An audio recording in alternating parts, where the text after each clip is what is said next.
मंत्री अमित शाह, तो उन्होंने बड़ी जोरदार बात की। सबसे पहले तो उन्होंने जो है, जैसे टीएमसी के सांसदों को धोना था, तब उन्होंने ये कहा, खास करके कहा कि अब जो मैं बोल रहा हूं ना, तो टीएमसी के सांसदों को कहा कि भैया भाग मत जाना, सुन लो, भागना मत। तो एक तरह से उन्होंने टीएमसी सांसदों की ऐसे कह के जोरदार तरीके से धुलाई की। फिर उन्होंने, गृह मंत्री अमित शाह ने एक एक करके जो है ममता बनर्जी के, उनकी सरकार के जो है राज खोलने शुरू किए, राज फाश किया, उनकी कलई खोली, उनको बेनकाब किया और उनको जो है उनका सारा राज फाश कर दिया।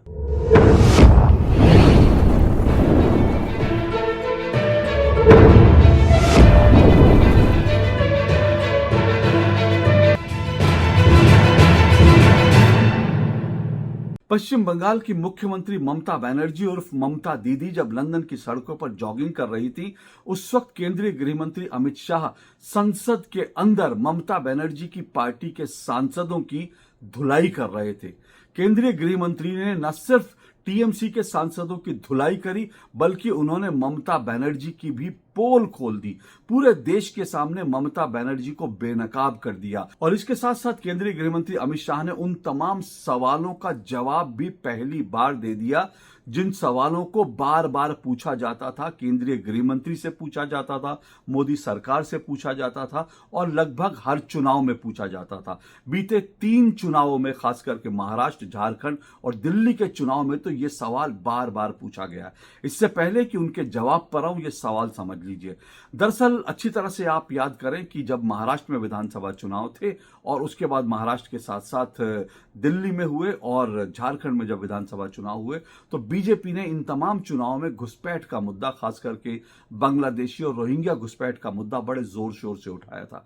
न सिर्फ इन 3 विधानसभा चुनावों में, बल्कि अगर आप पलट कर जाएंगे तो 2024 के लोकसभा चुनाव में प्रधानमंत्री नरेंद्र मोदी ने भी घुसपैठ का मुद्दा बड़े जोर शोर से उठाया था। और प्रधानमंत्री नरेंद्र मोदी ने घुसपैठियों से लोगों को आगाह करने की भी कोशिश की थी कि घुसपैठिए जो हैं, वो जो भारत के लोग हैं, उनके तमाम हक पर जो हैं, उनके तमाम हक हकूक हैं, उनको जो है उनको छीन के ले जाएंगे। इस तरह से प्रधानमंत्री नरेंद्र मोदी ने भी कहा था, और उसके बाद भारतीय जनता पार्टी के तमाम नेता जो है घुसपैठ का मुद्दा उठाते रहे। और जब जब जो है, खास करके विधानसभा चुनाव में, जब जब बीजेपी ने घुसपैठ का मुद्दा उठाया, बांग्लादेशी घुसपैठियों का मुद्दा उठाया, तब बीजेपी से बार बार जो है विपक्ष ने, ममता बनर्जी हो, अरविंद केजरीवाल हो, कांग्रेस के नेता हो, तमाम सब लोगों ने एक ही सवाल किया कि भैया 10 साल से तो आप शासन में हो, 10 साल से तो आपकी सरकार है, आपने क्या किया, आप घुसपैठ क्यों नहीं रोक लिया।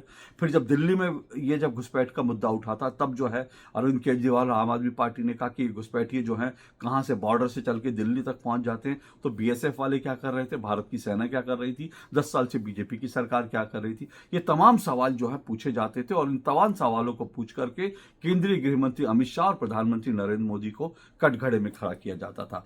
अब गृह मंत्री अमित शाह ने संसद भवन के अंदर एक तीर से कई निशाने मारे। घुसपैठ को रोकने के लिए, घुसपैठियों को भारत से निकालने के लिए जो नया कानून सरकार लाने की तैयारी कर रही है, गृह मंत्री अमित शाह उस कानून पर बोल रहे थे, उसको लेकर के तमाम सवालों का जवाब दे रहे थे। ये जो नया कानून है, ये कानून जो है फिलहाल जो है लोकसभा में पारित हो गया, अब ये राज्यसभा में जाएगा और उसके बाद कानून बनेगा। क्या ये कानून है और कैसे इसका इंपैक्ट होगा, ये मैं आपको अगले हफ्ते, जब ये राज्यसभा से भी पारित हो जाएगा या जो भी पोजीशन होगी, तब मैं आपको इसके बारे में विस्तार से बताऊंगा, इसका इंपैक्ट भी बताऊंगा। लेकिन फिलहाल ये कि तमाम जब ये सवाल पूछे जाते थे और जब ये इसका जवाब दे रहे थे, तो केंद्रीय गृह मंत्री अमित शाह, तो उन्होंने बड़ी जोरदार बात की। सबसे पहले तो उन्होंने जो है, जैसे टीएमसी के सांसदों को धोना था, तब उन्होंने ये कहा, खास करके कहा कि अब जो मैं बोल रहा हूं ना, तो टीएमसी के सांसदों को कहा कि भैया भाग मत जाना, सुन लो, भागना मत। तो एक तरह से उन्होंने टीएमसी सांसदों की ऐसे कह के जोरदार तरीके से धुलाई की। फिर उन्होंने, गृह मंत्री अमित शाह ने एक एक करके जो है ममता बनर्जी के, उनकी सरकार के जो है राज खोलने शुरू किए, राज फाश किया, उनकी कलई खोली, उनको बेनकाब किया और उनको जो है उनका सारा राज फाश कर दिया। अमित शाह ने संसद भवन के अंदर बताया कि जो बांग्लादेश और पश्चिम बंगाल की जो सीमा है ना, ये 2216 किलोमीटर की सीमा है।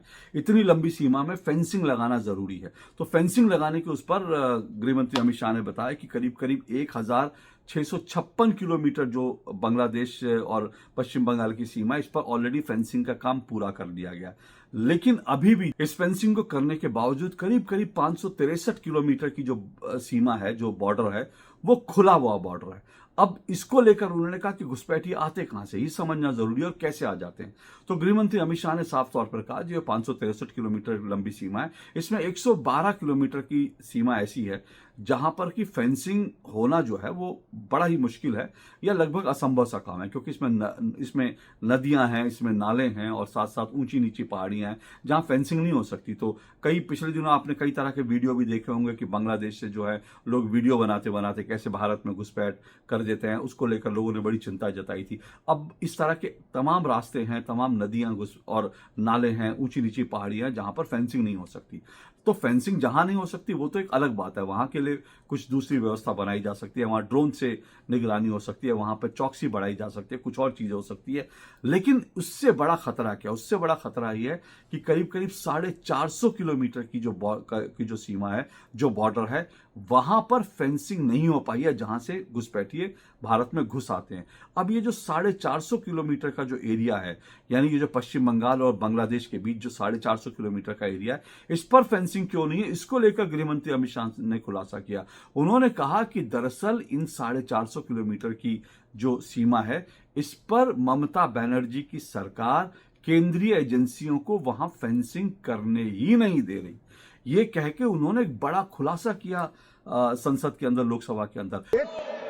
ये 450 किलोमीटर के लिए गृह सचिव बंगाल के मुख्य सचिव के साथ मीटिंग करे, ये भूमि नहीं देते हैं। मान्यवर, जहां फेंसिंग लगाने जाते हैं, सत्ताधारी पार्टी का कैडर आकर हुड़दंग करता है, धार्मिक नारे लगाता है। और मान्यवर, मैं कहना चाहता हूं कि ये 450 किलोमीटर फेंसिंग रुकी है तो केवल और केवल बंगाल सरकार की दया की दृष्टि घुसपैठियों के पर जो है, इसके कारण। अब इसको सुनकर बहुत सारे लोग कहेंगे भाई जो है फेंसिंग कैसे रोक सकती है, ये तो केंद्र सरकार का काम है, और जब केंद्रीय बल जाते हैं, बीएसएफ जाएगा, सेना जाएगी, तो उसको कैसे ममता बनर्जी रोक लेंगी। ये लोग सवाल उठा सकते हैं कि भाई ये तो केंद्रीय तो अपना जो दोष है दूसरे के सर मरने की कोशिश कर रहे हैं। लेकिन इस बात को समझ लीजिए, गंभीरता से समझ लीजिए, फेंसिंग करना जो है केंद्रीय एजेंसियों का काम है, केंद्र सरकार का काम है, सुरक्षा बलों का काम है। लेकिन फेंसिंग आप करोगे कहां, करोगे कहां, हवा में थोड़ी फेंसिंग होती है। फेंसिंग करने के लिए आपको जमीन चाहिए, यानी आपको वो मार्केशन करना होगा, आपको किस जमीन पर कहां फेंसिंग करनी है, उसके लिए आपको जमीन चाहिए। जमीन से ही तो आप फेंसिंग करोगे। तो केंद्रीय गृह मंत्री ने बताया कि जो अब ममता बनर्जी की सरकार वो जमीन ही अलॉट नहीं कर रही, जमीन नहीं दे रही केंद्रीय जांच एजेंसियों को। अब इसमें कोई बहुत ज्यादा अलॉटमेंट वाली बात नहीं होती, लेकिन सवाल यह है कि जो जमीनों का मामला होता है वो पूरी तरह से राज्य सरकारों का मामला होता है। तो राज्य सरकार बताएगी कि हाँ, केंद्रीय जांच एजेंसियां आप यहां से जितनी मर्जी भेज दें, सुरक्षा बल भेज दें, कुछ करें, लेकिन लैंड जो है वो पूरी तरह से राज्य सरकारों का विषय है। तो राज्य सरकार ही कहेगी अच्छा ये एरिया हम आपको जो है कर देते हैं, आप यहां पे फेंसिंग कीजिए। लेकिन गृह मंत्री ने कहा कि ममता बनर्जी की सरकार फेंसिंग के लिए जमीन ही नहीं दे रही है। अब ये बता दूं, दरअसल राजस्व विभाग है, उसके तहत आता है, राजस्व विभाग जो है वो जमीन देती है। तो अगर जमीन ही नहीं होगी तो फेंसिंग आप कैसे करोगे, तो जमीन नहीं देती है। फिर उन्होंने बताया, जैसे अगर मान लो इसमें कई तरह के तौर तरीके आजमाए जाते हैं। जमीन अगर कोई कह दे और केंद्रीय जांच एजेंसियों ने कहा, सुरक्षा बलों ने कहा भाई यहां फेंसिंग लगानी है, लेकिन वहां राजस्व विभाग जो है कह दे नहीं यहां पे जो डिस्प्यूट है ये है वो है। अब राजस्व विभाग जो है राज्य सरकार का, उसमें कोई लोकल लीडर कह दे नहीं भैया यहाँ फेंसिंग नहीं होनी है, यहाँ जो है इस तरह की चीज है, या वो अपना कुछ वो कर दे, तो राज्य सरकार तो लोकल लीडर जो है उनके लोकल विधायक उन्हीं के इशारों पर तो चलेगी ना। तो वहां पर वो कोई राजस्व विभाग कोई छोटा मोटा बखेड़ा खड़ा कर देता है, उसके बाद वो मामला महीनों सालों टलता रहता है। तो इस तरह से टाला जाता है। फिर दूसरी बात जो अमित शाह ने बताई संसद के अंदर, उन्होंने कहा जब वो फेंसिंग करने लगते हैं जो बीएसएफ या बाकी जांच जो सुरक्षा एजेंसी है, तो टीएमसी के जो लोकल लीडर आ जाते हैं और वहां हल्ला मचाते हैं, हल्ला गुल्ला करने लगते हैं, और हल्ला गुल्ला करने के साथ साथ वो धार्मिक नारे लगाने लगते हैं। अब धार्मिक नारे समझ लीजिए किस तरह के धार्मिक नारों की तरफ वो बात कर रहे थे। धार्मिक नारे लगाने का मतलब क्या है, धार्मिक नारे लगाते हैं इस तरह से एक उसको रिलीजियस कलर दिया जाता है, क्योंकि उस पार भी जो है घुसपैठिए जो है वो मुस्लिम है, और इस पार भी जो उनको शरण देने वाले वो भी मुस्लिम है, और ममता बनर्जी जैसी मुस्लिम परस्त सरकार है, तो इसलिए धार्मिक नारों की उन्होंने जिक्र किया। तो उन्होंने कहा इस तरह से नारे लगाने लगते हैं। अब ये सब के बीच केंद्र सरकार जो है ये चीज कैसे करे, इसको लेकर उन्होंने खुलासा कर दिया। अब इसमें ये बात हवाई नहीं कही गृह मंत्री ने, उन्होंने 2 डेटा भी रखे और उस डेटा को अब तक पश्चिम बंगाल सरकार की ओर से किसी ने काउंटर नहीं किया। अगर गलत डेटा होती या कई गलत बात होती तो टीएमसी के लोग या ममता बनर्जी इसको काउंटर करती, लेकिन अभी तक किसी ने काउंटर नहीं किया। वो दो डेटा क्या थे? वो दो डेटा थे कि गृह मंत्री अमित शाह ने बताया कि मैं पश्चिम बंगाल सरकार को 10 चिट्ठियां लिख चुका हूं, 10 चिट्ठियां लिख चुका हूं कि ये फेंसिंग होनी चाहिए इसको लेकर, लेकिन राज्य सरकार की तरफ से जवाब नहीं आया।